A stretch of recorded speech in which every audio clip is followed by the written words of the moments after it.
tu commences à pirater des bases de données avec plusieurs milliers de coordonnées bancaires. Tu dis, sans me rendre compte, je venais de passer les conneries d'ado à la cybercriminalité, d'enfiler un black hat, donc un chapeau noir, si tu passes du mauvais côté de la force. Mais pour moi, la frontière, à l'époque, n'existait pas. Tu commences à arnaquer Darty, Fnac, Boulanger, placement de produits.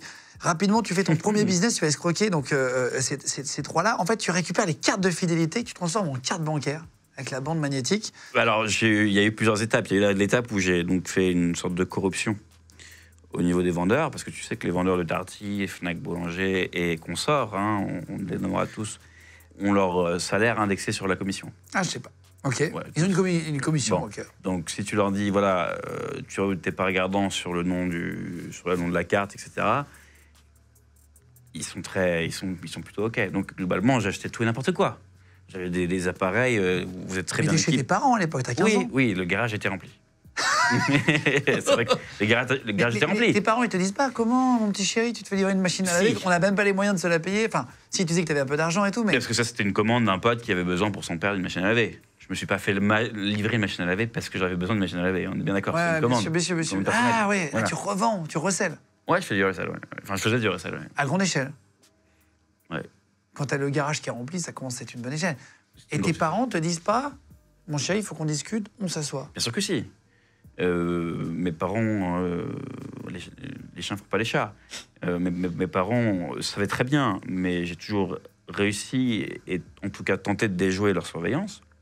Oui, c'est semblant de ne pas comprendre. J'avais aussi élaboré une certaine stratégie, c'est que j'avais lancé une société immatriculée à Hong Kong avec le compte au Delaware aux États-Unis. Mais t'avais quel âge? 15-16 ans. Oh là là. Pour justifier de ses revenus.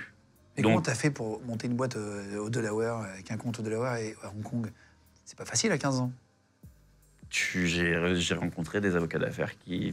À l'époque, on appelait ça de l'évasion fiscale. Aujourd'hui, on appelle ça de l'optimisation. Mais globalement, voilà, c'était ça. C'est exactement ça. Oui. C'est vrai, c'est très vrai, c'est très vrai. Lorsque j'ai immatriculé la société à Hong Kong, j'avais les papiers avec mon nom, mon prénom, j'avais ma P.O. Box, ma boîte postale, avec une assistante à Hong Kong, j'avais un avocat là-bas. Tout était justifié, si tu veux, avec des tampons, ça faisait de Chine, avec... c'était envoyé par UPS ou DHL ou FedEx, et c'était légitime. Peut-être que même moi, j'y croyais au mytho que je leur donnais. Bien sûr qu'à côté, je fais ça. Mais si tu veux, il faut bien savoir que à cet âge-là, j'avais quand même compris que ce que je faisais était de la merde et que c'était pas pérenne. Oui, bien sûr. Tu savais que c'était pas une c'était discrétion très d'avenir. court. Oui, mais quand t'es parent, t'as ton fils de 15 ans qui commence à faire une boîte de Delaware, tu dis chérie, on s'assoit, tu m'expliques. Je me suis fait péter par mes parents oui. à plusieurs reprises. Et il y a eu des écoutes à travers la porte de ma chambre d'enfant.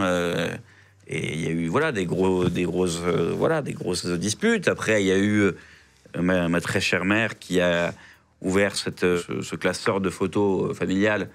Il n'y avait pas de photos dedans, c'était que des cartes de crédit avec des noms, voilà. Ouais, qui n'étaient pas les tiens. Qui n'étaient pas les miens, voilà. Donc bien sûr qu'il y a eu des red flags, mais peut-être que effectivement il y a eu un petit côté.